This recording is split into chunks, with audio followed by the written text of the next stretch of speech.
Hi, thanks for checking out this video that I made of my Polar Lights 1/350th scale Starship Enterprise. It took me 6 months to build, but she's finally done. I'll start by talking about the base first, and then move my way up.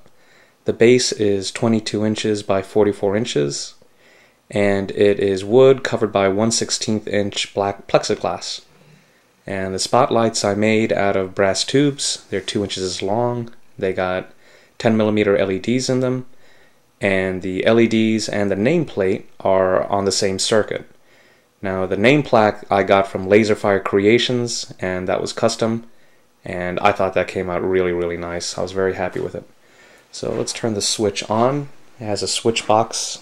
We got 3 switches here. First one turns on the LEDs on the name plaque, and it didn't really plan on it, but the name plaque kind of throws the light onto the model really nicely. So it kind of makes for a cool little night light.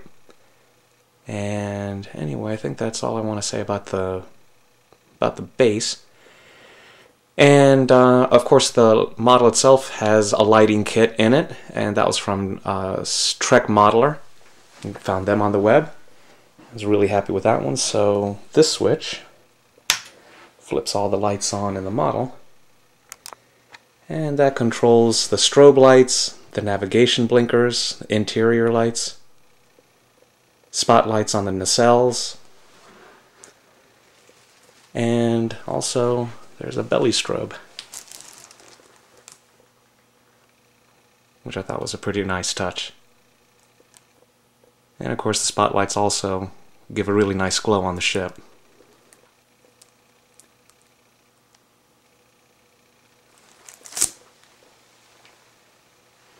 So the lighting kit has a really nice LED to illuminate the naming and the ship number registry, the ship registry there. And of course this model was it was fun to build. It was a challenge. It was the first one that I've done in a long time, and it shows. My eyes aren't the same as they were when I was a kid, and my hand's not as steady as you can see by this video. But yeah, every mistake you can cover over, or putty over, or paint over. And like I said, the kit itself was just really nice. So let's move on to the back. One of the custom things that I did to the model was I noticed that the lighting kit didn't have a light for the VIP lounge, so I spliced into it and put in a 3mm LED, so you can see that right here. Zoom in a little bit, and there's a little Captain Kirk figure waving at you. Don't know if you can see the graphic behind him, but that's Vina, the Orion slave girl. What can I say? She made an impression on a 10-year-old boy years ago. And I don't know whether you can tell in the back or not, but there's a Ricardo Montalban as Khan on the back view screen. It's probably way out of focus. But he's back there. Tribute to Ricardo Montalban. Cool actor. We'll miss him. Alright, so lighting of the bridge airlock there, and the bridge strobe. And let me move my arm out. Work our way back down. So one of the custom things I did here also was I put in runway lights for the shuttle bay.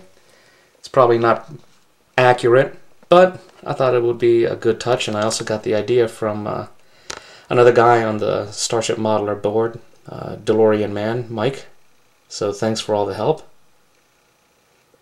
It had 10 LEDs, so I used 8 of them for the runway lights. And then as you can see up at the top, there's I used the other 2 LEDs for low overhead lights, I guess I can call them.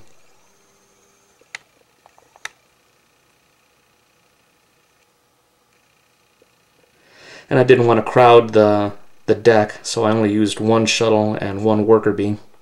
You see a lot of builds that have a few items on there, but like I said, I wanted the focus to be on the runway lights. And you can see the shuttle bay goes further back there. That's got quite a bit of depth. There's a lot of work involved in the shuttle bay. A lot of it you can't see, but that's true in the shuttle bay and the arboretum. So you learn. You learn how much effort to put into what can be seen and what you'll never see. Alright, so work our way up to the nacelles. So the lighting kit has a second switch, and that controls the switch from going to a standby or impulse mode to lighting the, there we go, the warp capability, which basically means blue lights. And also it means that it changes the deflector from amber to a blue. So we'll see that switch there. It's kind of a cool dimming effect. And then back to full strength.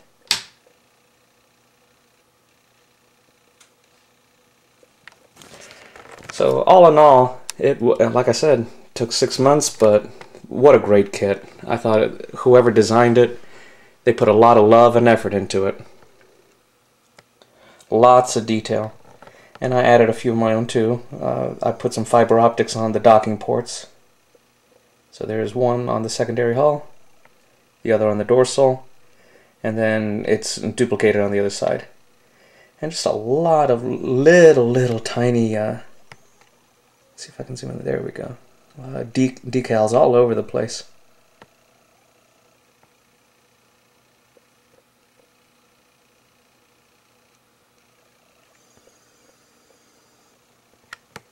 And the model's removable. It's on the electrical connection for the base. So you can unscrew that and detach it. Makes it easier to move.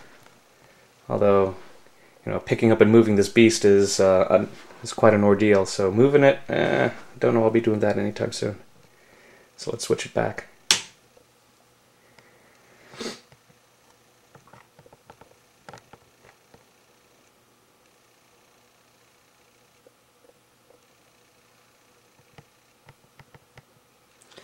Well, some people debate how much that lighting kit costs. It ain't cheap, but it's well worth the effort. I mean, I have very little wiring experience, and the lighting kit just came, everything put together. You just drill the holes that you need in the model, plug them in, and you're set. And it works really, really well.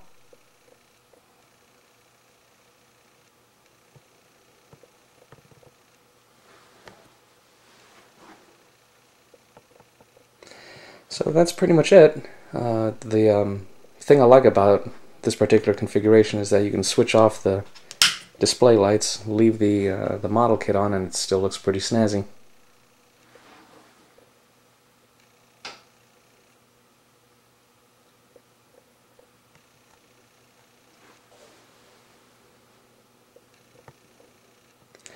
And that's pretty much it.